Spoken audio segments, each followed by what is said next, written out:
E aí pessoal, aqui é o Raiz das Nornas, eu sou o Turluk e hoje eu vou falar sobre o deus Lu.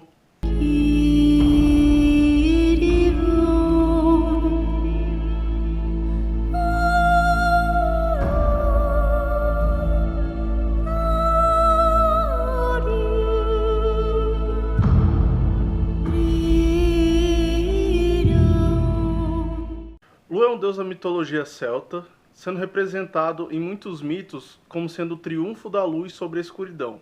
Ele também é guardião legítimo da lança de glórias, e também muito associado à funda. Para quem não sabe o que é uma funda, é uma tira de couro presa nas duas pontas da tira, duas cordas, e com isso você coloca uma pedra na tira de couro, gira e lança a pedra. Lu é o principal deus guerreiro, também é o deus da defesa das ideologias e também é o deus da sensatez de quando vale a pena ou não lutar. Ele também é deus do sol e além de deus do sol, ele é conhecido como um deus guerreiro, um deus druida, um deus bardo, um deus cervejeiro, um deus ferreiro, entre muitas outras coisas também. Também sendo um deus da guerra, mas também das artes mágicas. Então ele é beneficiado também pelos poetas. Então não são só os guerreiros que são beneficiados por ele. Então numa guerra, ele traz benefícios tanto para os guerreiros quanto para os magos também. Agora eu vou falar sobre o mito de Lu. Nuada, que é o rei dos Dana, ele estava comemorando seu retorno ao trono com os deuses na capital Tara, que é a capital da tribo de Dana. Até que eles estavam no auge da celebração, quando de repente entra o porteiro da tribo. E tem um homem muito estranho nos portões da tribo, vestido como um rei, e ele pede para ser recebido por Nuada na tribo dos Dana. Então o porteiro mandou ele embora, mas ele apresentou uma lista de talentos que ele tinha que eram incríveis. Então ele solicitou que fosse aceito. O porteiro tentou mandar ele embora, mas ele tinha uma lista muito incomum de muitas qualidades e de muitas maestrias em muitas artes. E um dos critérios para poder entrar na tribo de Dana é que você tem que ter uma maestria em que alguém não tenha dentro da tribo de Dana, que aí você vai ser uma pessoa a mais que vai acrescentar na tribo. Então ele falou que tinha uma lista de habilidades. Então os deuses que estavam celebrando, e Nuada perguntou: então me lista, por favor, quais são essas habilidades que ele diz ter. Então o porteiro começou a falar. Ele é carpinteiro, ferreiro, arpista, contador de histórias, um ótimo guerreiro renomado pela sua força e pela sua destreza. Tem a habilidade perfeita para poder manusear o bronze. E ainda, resumindo, disse que não tenha conhecimento na arte da ciência e da magia que ele não conheça. Então, ele disse que é mestre em todas as artes. Eu disse que tínhamos mestres incomparáveis nas artes que ele mencionou. O nosso carpinteiro é Lusteiner, o nosso ferreiro é Goibniu, e não há melhor que ele aqui por essas terras. Ogma, nosso guerreiro, é o maior dos campeões. Temos excelentes arpistas, poetas e contadores de histórias, e inúmeros mágicos e druidas. Credner é o nosso melhor na arte do bronze. Janset é o nosso médico. E todos eles são possuidores de habilidades imbatíveis, tanto que não precisamos de mais ninguém. E mesmo assim ele me disse: pergunte ao rei se ele tem algum homem que tenha tantas maestrias sozinho, assim como eu. E se ele tiver, então não terei motivo para estar aqui em Tara. Diante do que ele disse, não pude mais recusá-lo, então vim aqui para anunciá-lo. Então o rei disse: qual é seu nome? Qual sua linhagem e de onde ele vem? Ele é filho de Kian e é filha de Ethelyn, que é filha de Balor. Então, para poder deixar mais claro aqui a linhagem dele, Kian é o Danann e Ethelyn é uma Fomoriana. Os Fomorianos e os Danann, eles vivem em guerra. Os Danann são conhecidos como o bem e os Fomorianos são conhecidos como o mal, já que eles são ogros enormes de um olho só e que são extremamente feios e procuram a escuridão. E os Danann são conhecidos como a luz. É justamente essa a intenção, de que o Lug é a união do bem contra o mal, a luz das trevas. E Balor é o rei dos Fomorianos. Então é muito surpreendente que chegue o neto do rei dos Fomorianos e o filho de um Danann tentando entrar em Tara, né, que é a capital da tribo de Dana. Então Nuada pediu que trouxesse um tabuleiro de xadrez e que trouxesse Lu para diante dele. Então o jovem entrou e todos ficaram admirados porque ele era muito bonito e era muito belo. Então ele era muito radiante e cheio de esplendor. As suas vestes eram muito bonitas, eram praticamente a de um rei. Então Nuada foi lá, convidou ele para poder sentar e jogar uma partida de xadrez. E Lu venceu com um movimento que nunca tinham visto, que depois foi nomeado como Cerco de Lu. Ogma, o guerreiro campeão, para poder demonstrar sua força, ele pegou uma pedra retangular muito grande, que eram necessários 8 bois para poder levantarem essa pedra. Então ele sozinho ele pegou essa pedra e levou para fora dos portões. Lu pegou essa pedra e trouxe de volta. E percebeu que aquela pedra era uma parte de uma pedra ainda maior que ficava fora do palácio. Então ele foi lá e pegou a pedra e colocou de volta em seu lugar. E então pediu para ele que tocasse harpa. Ele começou a tocar uma música para dormir. Então o rei e toda a sua corte dormiram por 24 horas. Depois ele tocou uma música melancólica e todos começaram a chorar. E depois ele tocou uma música bem alegre e todos começaram a festejar intensamente. Então Lu foi sendo desafiado e vencendo todos os mestres nas suas determinadas artes. Então, depois, ao fim, com toda a sua radiância, perceberam que não poderiam deixar um homem tão imbatível assim ir embora.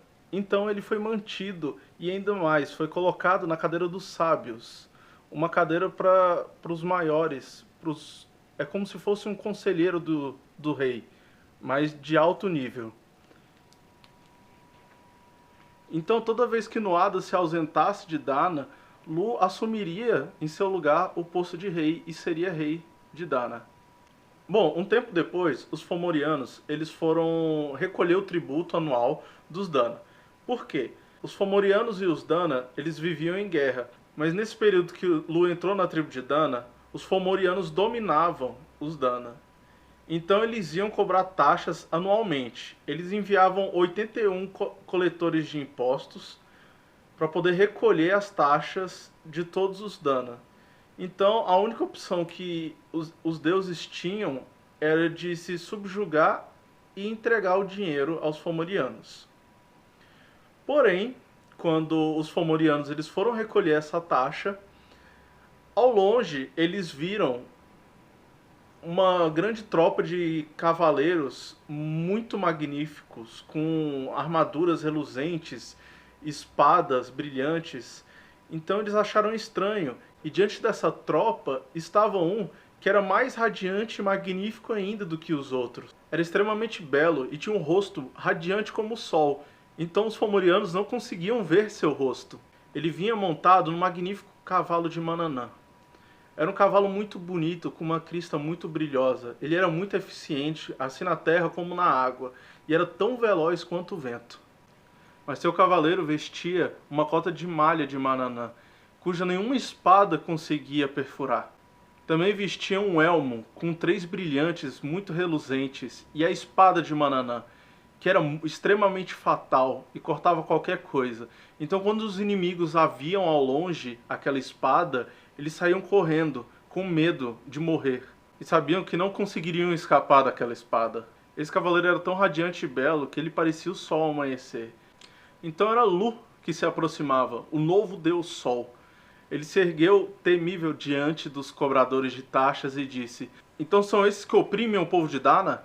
Então ele avançou em fúria em direção a ele, banhando a sua espada, matando um após o outro. Quando ele já tinha matado 72, ele guardou a sua espada, se virou para os 9 e disse: "Voltem para o seu rei, narrem o que aconteceu aqui, e diga a ele que nunca mais vocês vão extorquir o povo de Dana."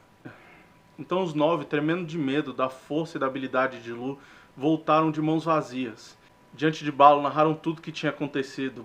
Um guerreiro campeão, capaz de matar todos, só brandindo a sua espada. E disseram para o rei a mensagem que Lu havia passado para ele. Então todos os Fomorianos ficaram assustados com aquilo que tinha acabado de acontecer. Então Balo perguntou: "Quem é esse guerreiro que eu nunca ouvi falar?" Mas nenhum de seus campeões tinha ouvido falar de Lu. Mas Kefbent, a rainha dos Fomorianos, sabia quem ele era. Eu sei quem ele é o filho da nossa filha Etlin, seu nome é Lu, e também chamam ele de Ildana, pois é mestre em todas as artes conhecidas. É dele que as profecias falam, com seu aparecimento nunca mais governaremos. Então ele furioso pensou consigo mesmo, como pode ser filho de Etlin? Eu reneguei e matei todos os seus filhos. Como podem agora surgir um homem que diz ser meu neto e que chamam de Ildana e ainda se tornou meu inimigo? Bom, para que vocês possam entender a fúria de Balor, Lu, ele é filho de um Dana com um Fomoriano. Diz a profecia que Balor seria destronado por um homem que corre em suas veias o sangue de Dana e dos Fomorianos. Então a sua filha teve 2 filhos gêmeos que tinham sangue Dana e Fomoriano. Então Balor foi e jogou as 2 crianças ao mar. Uma se afogou, mas uma saiu nadando e conseguiu se salvar. E logo depois, né, anos depois, apareceu um homem que diz ser filho de ser seu neto, filho de sua filha, e que ele é mestre em todas as artes. Então esse é o motivo de Balor estar tão furioso, em que ele tentou eliminar esse guerreiro da profecia, e ele vê diante dele esse homem retornando para poder destroná-lo e matá-lo. Então Lu foi avisado por sua mãe sobre Balor, justamente porque ela temia ser morta. Então os Dana se reuniram e julgaram que Balor devia ser morto, para que os Dana e também os Fomorianos se vissem livres de Balor, já que ele era um rei muito mesquinho e muito ruim, então até os Fomorianos sofriam com o seu rei. Então alguns Fomorianos também queriam a saída do rei. Então Lu foi enviado com seu exército, seus seguidores, e pediu a ajuda dos demais deuses. Céridan, por exemplo, ela trabalhava no seu caldeirão para poder criar poções de cura para os guerreiros. Dagda passou a cuidar de todo e qualquer humano que não fosse para a guerra. Teotates assumiu o comando dos guerreiros vivos, e Morrigan assumiu o comando dos espíritos que iam para a batalha. E assim por diante. A guerra durou muito tempo, também sendo considerado como anos. E assim como eu havia dito, muitos Fomorianos foram para o lado dos Dana para poder ajudá-los na guerra, justamente para poder destronar Balor, por temer tanto esse rei. Bom, e por fim, Lu enfrentou Balor numa terrível batalha. Como ele não poderia ser visto, porque Balor tinha um olho muito mau. Então, e o pior que é isso mesmo, era um olho extremamente doentio e escuro, que por onde ele olhasse, para quem ele olhasse e a pessoa olhasse de volta, a pessoa era morta. Então assim, às vezes Balor mantinha até seu olho fechado, justamente para poder evitar de matar qualquer aliado. Então Lu, para poder não ser visto, pediu a Céridan que fizesse uma poção que o escondesse em névoas. Então assim ele conseguiu lutar com Balor. E numa única chance que Balor demonstrou cansaço, Lu subiu em suas costas e cravou sua espada na sua nuca. E assim ele foi morto. Bom, agora para poder finalizar, eu vou falar sobre o festival de Lunazar. É conhecido como o Festival da Colheita. Mas mesmo recebendo o nome do deus, na verdade ele é dedicado à mãe adotiva de Lu, que se chama Tayutil. E como seu funeral foi realizado mais ou menos nessa época do ano, então todo ano ela é homenageada por ter sido a mulher que criou Lu, sendo Lu o deus Sol, o deus da colheita, aquele que traz o alimento e a prosperidade, tanto para os adultos e para as crianças. Então é isso, galera. Eu espero que vocês tenham gostado. Se você não é inscrito, se inscreva. Se você gostou, deixa o seu like. E é isso. Até a próxima. Tchau.